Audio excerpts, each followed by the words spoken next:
Hello you fantastic people and welcome back to Borderlands 3. In this video I'm going to go over the loot drop rates after farming for the Unseen Threat, which is a new sniper rifle in DLC 2.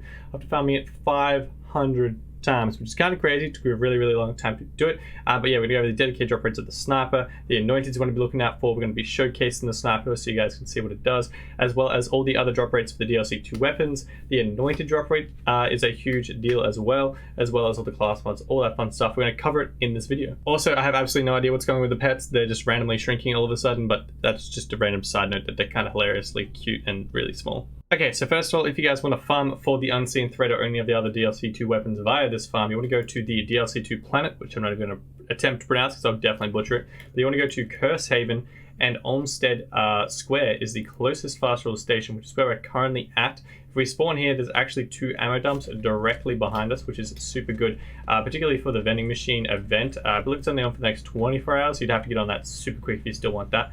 But yeah, that was really good for this farm. If not, it's still great for having an ammo dump there for a farm, so you can constantly have the ammo. And yeah, just run straight from the fast travel station if you want to get to it. Go down this little fence slash, that's not a fence, that's a bridge, you know what I mean. Up here, and in this back corner is where he spawns. Now let's see if he actually does spawn. Unfortunately, not this run. So this guy is actually, unfortunately, a rare spawn. No idea why they brought that back in DLC 2, but there are rare spawns, unfortunately. Before everyone goes, ugh, rare spawns, just yeet, not doing this. Don't worry, they're nowhere near as bad as the old rare spawns. Sometimes you get up to like 10-15 times in a row and they wouldn't spawn. This guy isn't too bad, so we're also going to cover the the spawn rate for these guys as well, and we'll also be comparing that spawn rate and the drop rates, etc., for all the DLC 2 bosses in a little series we'll start up. There we go, finally got him to spawn on the 3rd run. This is a match. Here's the rare spawn for this sniper rifle. He spawns from that gross little tentacle portal thing, and he also has, if we get him to keep spawning, there you go, he has 2 little drone things. They're super annoying and they look super disgusting, but this is the guy you want to be farming. He actually has some pretty chunky health, pretty much like every other DLC 2 boss in this game for some reason, but he does drop the Unseen Threat as his dedicated drop. Okay, so as we just get into the stats for the drop rates and all the anointeds and all that fun stuff, I'll show some gameplay on screen of the Unseen Threat sniper rifle. If you guys haven't seen this one, it's a bit like kind of the King's/Queen's Call, where if you hit a critical hit, it shoots out 3 projectiles, and it sometimes goes into the same enemy, sometimes it goes to different enemies, but generally it hits a enemy unless there's no one around to hit, essentially. But it's a pretty amazing bossing weapon. It's a great mobbing weapon as well. Hitting those crits ricochets bullets just like all Jacob's weapons, so it's really good for clearing rooms as well. Has a pretty decently high damage, particularly when you add the projectile damage as well. I'm still working on my complete build for my sniper flax. This probably won't even be showcasing this thing's full potential, but it does still do a crazy amount of damage, even just the base weapon itself. Just a quick heads up before we get into the stats, by the way, these are not guaranteed drop rates. You will not get the exact same ones that I do if you do the same amount of farms, all in the same settings, etc. It is RNG still, but these are just general guidelines, hence why I did so many farms. I want to try and get the best picture for you guys, but just so you know, it won't be guaranteed. But yeah, let's just jump into the stats. After 500 Unseen Threat farms, or a match farms, we got 342 legendaries, which, considering he is a rare spawn enemy, that is a pretty decently high rate, particularly compared to the old rare spawn enemies in just the base game. Now, being a rare spawn, I definitely want to test the spawn rate, so I took down all of the times he spawned and didn't spawn and dropped things, and when he didn't drop things but he spawned, etc. So after the 500 runs, he didn't spawn 318 times, which sounds super terrible and actually sounds so much worse than what it felt like when farming him. I knew that was going to happen though. As soon as I counted it up, I knew it was going to sound really bad.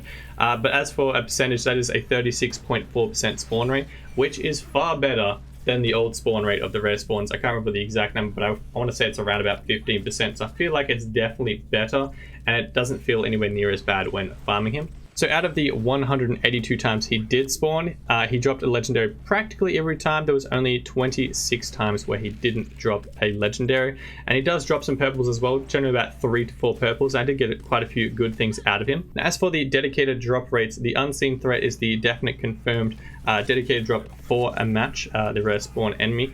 After 500 runs, we got 37 Unseen Threats, and 27 of those were anointed, which is a 73% anointed drop rate, which is really, really good, which is what you want to see. If they're going to put rare spawns back in the game, if they're going to make them have dedicated drops with good weapons, the anointed drop rate is so much higher, which I love to see because it means you don't have to spend quite as long. It's not as painful if you're trying to get those really top tier anointments, which is fantastic.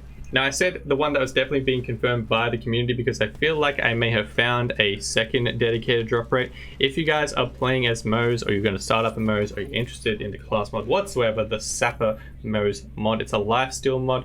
I feel like this guy also has a dedicated drop rate, and if not, then I just have disgustingly weird luck and RNG.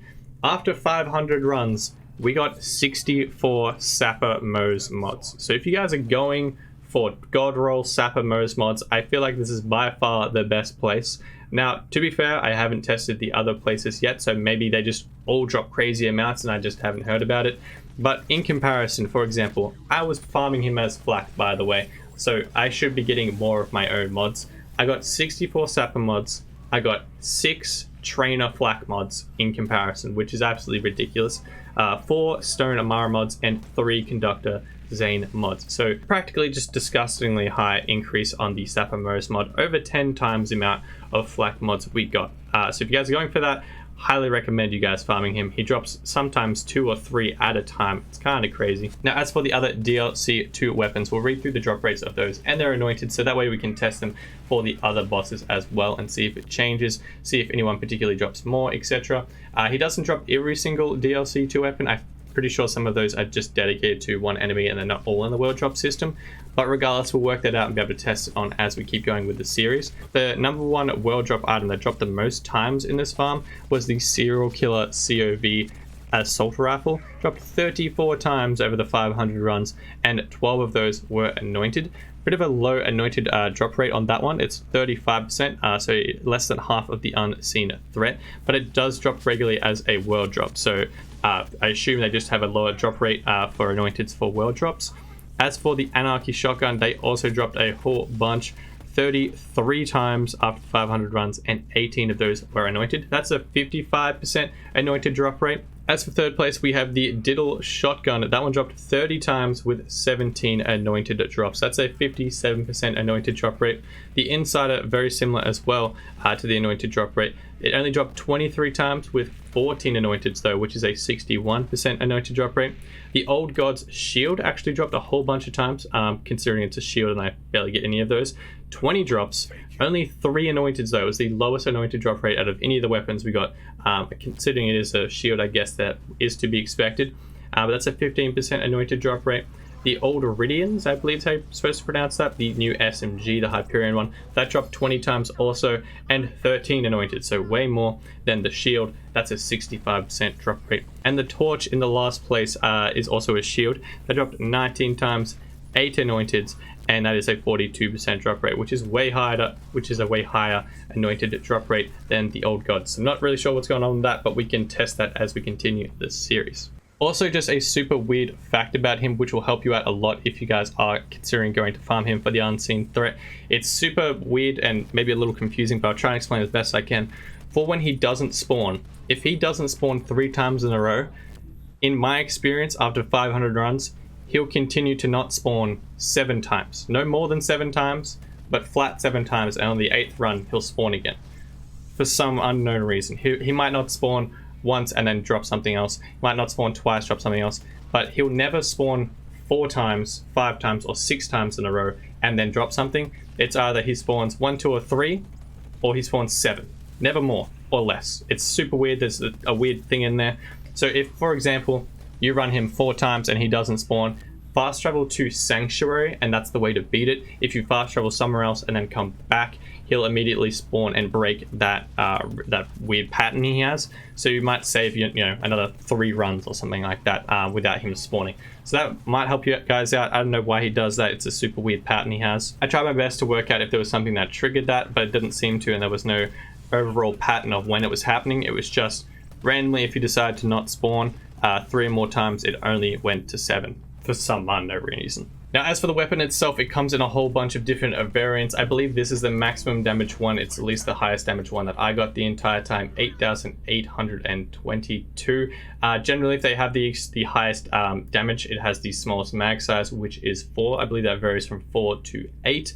The fire rate is generally pretty slow at 1.3-ish. I got a Gamma Burst one on this one, which works really, really well with the Gamma Burst build if you guys are running that one. Otherwise, I got the 125% anointed. That one comes with the medium tier, damage 7,500, and has max mag size. Again, fire rate is pretty much the same, and so is reload. It generally varies from 2.8 to 3.6. Now, if you've been around a while, you'll know my terrible RNG luck with 100% ASC drops.